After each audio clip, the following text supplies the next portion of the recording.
अपने कमरे में बैठी कांता जी न जाने कब से रोटियों का इंतजार कर रही थी। कई बार रोटी मांगने के बाद पत्नी द्वारा भेजा गया उनका बेटा अजीत रात की 2 बासी रोटी और कल की बची हुई सब्जी एक पुरानी सी प्लेट में रखकर अपनी माँ के सामने पटकते हुए बोला, ले बुढ़िया खा ले। 10 मिनट देर क्या हो गई, पूरा घर सर पर उठा रखा है तुमने। बुढ़ापे में भी चैन नहीं है तुम्हें, पता नहीं कितनी भूख लगती है। कांता जी बेटे को कुछ नहीं कहती और चुपचाप जैसे ही कांता जी ने थाली उठाई तो देखा रात की सब्जी और 2 सूखी बासी रोटी जो हाथों से टुकड़ा तोड़ने पर भी नहीं टूट रही थी। यह देखकर कांता जी बेटे से बोली, बेटा यह रोटी तो मुझसे नहीं चबाई जाएगी, जरा बहू से कहकर थोड़ा सा दलिया बनवा दे, उसे मैं आराम से खा लूँगी। इतना सुनते ही उनकी बहू मिनाली रसोई से दंदनाती हुई आई और कांता जी पर बुरी तरह बरस पड़ी। बुढ़िया सारे दिन तो मैं घर के कामों में लगी रहती हूँ और तुम चारपाई पर बैठी बैठी हुक्म चलाती रहती हो। हमारा तो जीना ही हराम कर दिया है तुमने। माँ जैसी मिल गई है वैसी खा लो, वरना कल से यह भी नहीं मिलेगी। पीछे से बेटा भी बहू की सुर में सुर मिलाते हुए बोला तो बेटे की बातों को सुनकर कांता जी की आंखों से झरझर आंसू बहने लगे। कांता जी को बुरी तरह फटकार लगाकर बेटा बहू दोनों अपने अपने काम पर लग गए। बेचारी कांता जी से वह रोटी खाना तो बहुत ही मुश्किल वाला काम था। उन्होंने अपनी चारपाई के नीचे से पानी का कटोरा उठाया और उसमें रोटी भिगो भिगो कर खाने लगी। बहू तो पराई है, लेकिन बेटा जिसे मैंने अपने कोख से जन्म दिया वह भी माँ की पीड़ा को नहीं समझ पा रहा है। यही सोचकर कांता जी की आंखों से लगातार आंसू आ रहे थे। कांता जी के 2 बेटे हैं, बड़ा बेटा अजीत, छोटा बेटा सुजीत। बड़े बेटे की शादी हो चुकी है और छोटा बेटा जो कई साल पहले गुस्से में घर से निकल गया था, अभी उसका कोई अता पता नहीं है। उसको याद करके कांता जी रोज़ आंसू बहाती है, क्योंकि छोटा होने के कारण वह अपनी माँ के बहुत करीब था। जब कांता जी के पति जिंदा थे तब कांता जी अपना जीवन हंसी खुशी जीती थी, क्योंकि पति पत्नी का समय अच्छा व्यतीत हो जाता था। परंतु जब उनका बेटा घर से निकल गया और पति का देहांत हुआ, तब से कांता जी बिल्कुल अकेली हो गई थी। बेटा बहू थे तो, लेकिन वे भी बस नाम मात्र। अकेले होने का दर्द सहन करते करते थक चुकी थी वह। बेटे ने उनसे कभी प्यार के 2 शब्द नहीं बोले थे, कभी बैठकर उनके पास समय नहीं बिताया था। उनका बड़ा बेटा बहू बहुत ही स्वार्थी थे, उन्हें अपनी खुशी से ज़्यादा खुशी कुछ भी नहीं दिखता था। अपनी बूढ़ी माँ की सेवा और जिम्मेदारियों से उन्हें कोई लेना देना नहीं था। बेटे बहू के अत्याचारों से कांता जी समय से पहले ही बूढ़ी लगने लगी थी। उन्हें एक टाइम का खाना भी समय पर नहीं दिया जाता था। हमेशा रात की बची हुई रोटियां ही उनके हिस्से में आती थी, लेकिन बेचारी कर भी क्या सकती है। बेटे बहू के पास रहना है तो अपना जीवन तो ऐसे ही गुजारना पड़ेगा। वह अकेली बेटे बहू का विरोध नहीं कर सकती थी। बेटा उन्हें बहला फुसला कर गाँव का घर और ज़मीन बेचकर अपने पास शहर ले आया था।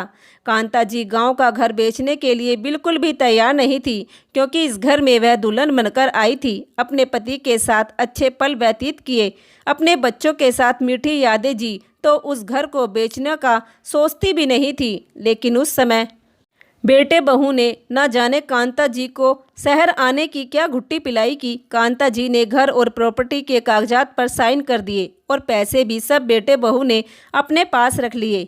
कांता जी भी कुछ नहीं बोली, क्योंकि अब तो मुझे बेटे बहू के पास ही रहना है, तो मैं पैसे रख कर क्या करूँगी। यही सोचकर कांता जी ने सारे पैसे बेटे के हाथ में थमा दिए। घर और ज़मीन बिकने के बाद अजीत माँ को अपने साथ शहर ले आया। कांता जी भी बहुत खुश थी, मगर कांता जी की यह खुशी जल्द ही सजा में बदलने वाली थी। यह बात कांता जी को खबर ना थी। 2 दिन बाद कांता जी का चश्मा नहीं मिल रहा था। वह अपना चश्मा ढूंढ रही थी। वह बहू से बोली, बहू तूने मेरा चश्मा देखा है क्या? बहू बोली, माँ जी कब से देख रही हूँ आपको, आपसे अपना एक खुद का चश्मा भी नहीं संभाला जाता। मैं आपकी नौकरानी नहीं कि आपका चश्मा ढूंढती फिरूं। तभी बेटा भी तमक्कर बोला, माँ क्यों सुबह सुबह सबको परेशान करने लग जाती हो।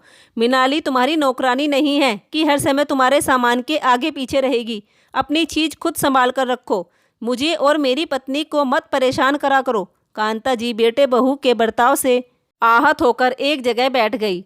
उन्हें अब समझते देर न लगी कि बेटा और बहू के मन में अब क्या चल रहा है। वे उन दोनों के मन को अच्छी तरह से भाप चुकी थी, लेकिन डरी हुई भी थी कि इन्होंने गांव का घर और ज़मीन बेच दी है।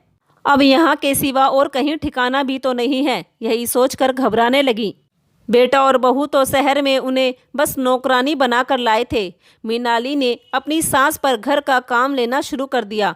बूढ़ी हड्डियों में इतनी भी जान नहीं थी, किंतु फिर भी वे आराम आराम से काम करती रहती, क्योंकि उनके सामने अब बहुत बड़ी मजबूरी थी। करना तो था ही। रात में थक कर चूर हो जाती, अगले दिन फिर से काम में लगना पड़ता। बहू कपड़ों का ढेर सामने लाकर डाल देती। यह लो माँ जी, ये सारे कपड़े धोकर डाल दो।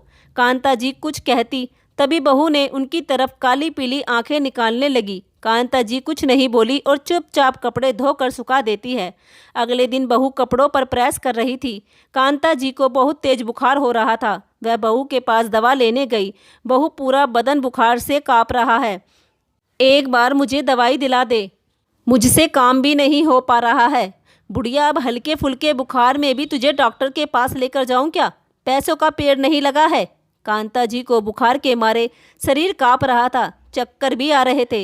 वह बहू की बात सुनकर उसके पलंग पर बैठ गई। यह देखकर बहू आग बबूला हो गई। बुढ़िया, तेरी हिम्मत कैसे हुई मेरे पलंग पर बैठने की? कहते हुए बहू ने गरम प्रेस अपनी सास के हाथ पर रख दी। गरम प्रेस हाथ पर लगते ही कांता जी की चीख निकल गई। बहू ने उनका हाथ बुरी तरह जला दिया। इस हृदय विदारक घटना से कांता जी बुरी तरह से डर गई और भागकर अपने कमरे में चली गई। कांता देवी के जख्मों को देखने वाला कोई नहीं था। वह तो बस आंसू बहाती रही। बेटे ने भी एक बार यह नहीं पूछा कि माँ तुम्हारा हाथ कैसे जला? बुढ़ापे में ये कैसी परीक्षा है भगवान। एक बेटा छोड़कर भाग गया और एक बेटा बहू के साथ मिलकर जुल्म कर रहा है अपनी ही माँ पर।